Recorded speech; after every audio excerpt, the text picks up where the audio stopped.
வலியற்ற varicose vein சிகிச்சை எளிய 30 நிமிட செயல்முறை 7847045678.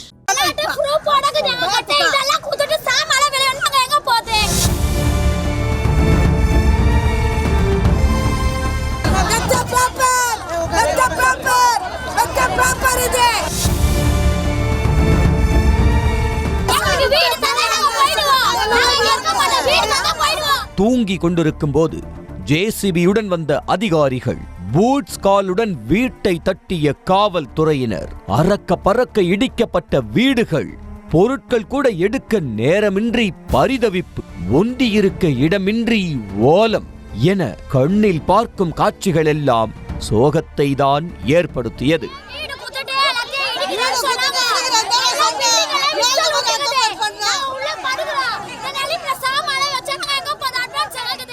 சென்னை சிந்தாதிரிப்பேட்டையில் 100க்கும் மேற்பட்ட குடும்பங்கள் ஆக்கிரமிப்பு இடத்தில் வீடு கட்டி வசித்து வந்தனர். ஓலை குடிசை, தகர குடிசை என கால் நீட்டி படுக்க கூட இடமில்லாத அளவுக்கு தினம் தினம் அவஸ்தைப்பட்டு வந்த இந்த குடியிருப்பு வாசிகளுக்கு மூலக்கொத்தளம் அருகே வீடு ஒதுக்கீடு செய்யப்பட்டது. அரசு சார்பில் கட்டி கொடுக்கப்படும் இந்த வீடுகளுக்கு தலா 4.5 லட்சம் ரூபாய் கட்ட வேண்டும். ஆனால் அந்த பணத்தை புரட்ட வழியில்லாமல் வங்கி வங்கியாக ஏறி இறங்கும் நிலைதான் ஏற்பட்டது.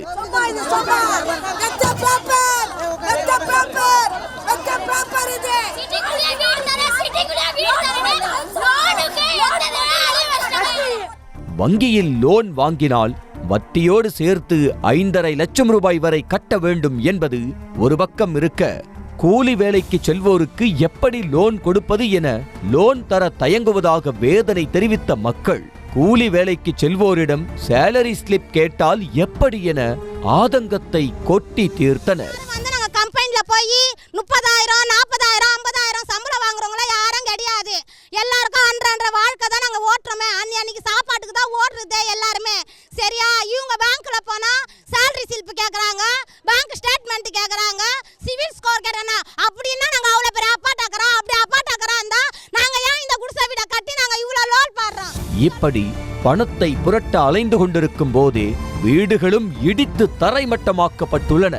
எந்த முன்னறிவிப்பும் இன்றி வீடுகளை இடித்து அகற்றியதால் எந்த பொருளை எடுப்பது, எந்த பொருளை விடுவது என தெரியாமல் பரிதவித்து போய் கட்டிய துணியோடு வீட்டை விட்டு வெளியேறும் நிலை ஏற்பட்டதாக கொந்தளித்தனர்.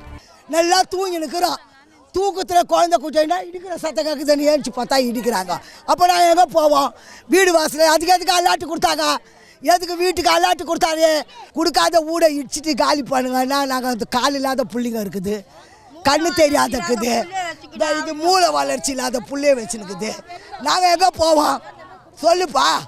குழந்தைகளை தூக்கி கொண்டு எங்கே செல்வது என தெரியாமல் வீதிக்கு வந்த மக்கள் புகலிடம் கிடைக்காமல் புலம்பும் நிலைக்கு தள்ளப்பட்டுள்ளதோடு, வீடு தயாராக இருந்தும் பணம் புரட்ட முடியாத நிலை இருப்பதால் நிற்கதியாக நிற்கும் நிலைக்கு ஆளாகினர்.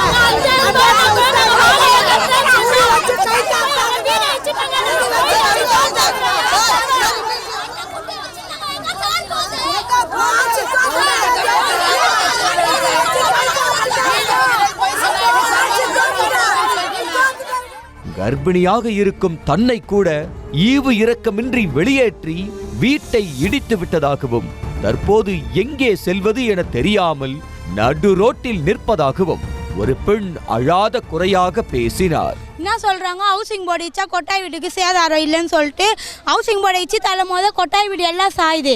உள்ள நாங்கள் இருந்துதான் எங்களுக்கு என்ன பதில் சொல்லியிருப்பாங்க? எதனா ஒன்று ஆயிடுச்சு, நான் மாசமாகிறேன், உள்ளேருந்து சாமாவும் எடுக்க முடியல, எத்தனை இருக்கும் போது இடிச்சுன்னு இருக்காங்க. திடீர்னு எதனா ஒன்று ஆயிடுச்சுன்னா இவங்க பதில் சொல்வாங்களா? மாசமாகிற பொண்ணு நான் தனியாக எப்படி எல்லா சாமாவும் எடுத்துட்டு வர முடியும் வெளியோ? கழிவறை, குடிநீர் என எந்த வசதியும் இல்லை என்றாலும் ஓலை குடிசையில் ஒண்டி பிழைக்கும் இந்த மக்கள் வீட்டுக்கு கொடுக்க வேண்டிய பணத்தை மாதா மாதம் தவணை முறையில் கூட அரசே வசூலித்துக் கொண்டு வீட்டை கொடுத்தால் போதும் என கோரிக்கை வைத்தனர்.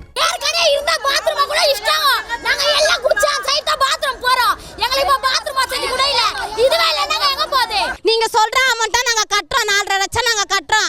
ஏன் அந்த 4.5 லட்சம் ரூபாய் நீங்க மாசம் அந்த பேங்க்ல 5,000 கட்ட சொல்றத நீங்க தனிப்பட்ட முறையில எங்களை கட்ட சொல்லுங்க. வாடகை மாதிரி கூட அந்த 5,000 கட்ட சொல்லுங்க. நீங்க எங்க கட்ட சொல்றீங்களோ நாங்க அதை கட்டுறோம் சொல்றோம். இன்னும் கொடுமையாக வீட்டுக்கு சாவி கொடுப்பதாக சம்பந்தமே இல்லாமல் அழைத்துச் சென்று அலைக்கழித்த கொடுமைகளும் இந்த மக்களுக்கு நடந்திருக்கிறது. ஆக்கிரமிப்பு இடத்தில் வசித்து வந்த இந்த மக்களுக்கு மாநில அரசு சார்பில் தான் வீடு ஒதுக்கப்பட்டது. ஆனால் அந்த பகுதியில் இருக்கும் சில பாஜக உள்ளூர் பிரமுகர்கள் பிரதமரின் யோஜனா திட்டத்தில் வீட்டுக்கு சாவி தருவதாக நிர்மலா சீதாராமனின் கூட்டத்திற்கு அழைத்து சென்று ஏமாற்றியதாக வேதனையில் வெம்பினர். நிர்மலா மேடம் ஒரு இது வச்சவங்க சீதாராமன் கோடம்பாக்கத்தில் வந்து அங்கே சாவி கொடுக்குறாங்கன்னு சொல்லி என்ன பண்ணாங்க சொல்லவோ எல்லாருமே அங்கே போனோம். அங்கே போனால் எது மீட்டிங்கா எல்லாருமே மழையில் குழந்தை குட்டியோட போயிட்டு ரிட்டர்னு நைட்டு வந்தோம். திரும்பி வந்து அங்கேருந்து பார்த்தா உங்களுக்கு பேங்க்கில் லோன் அப்ளை ஆகல. என்ன ரீசன்னு எங்களுக்கு தெரியல, கொடுக்க மாட்டேன்னு சொன்னாங்க. சில இடங்களில் ஆக்கிரமிப்பு இடங்களில் வசித்து வருவோர் காலி செய்ய மறுத்து அடம் பிடிப்பதுண்டு. ஆனால் இடத்தை காலி செய்ய தயாராக இருந்தும் பணம் புரட்ட முடியாமல் இருக்கும் இந்த மக்களுக்கு அரசுதான் உரிய நடவடிக்கை எடுத்து கொடுத்து வங்கிக் கடன் பெற ஆவண செய்ய வேண்டும் என்ற கோரிக்கை எழுந்துள்ளது.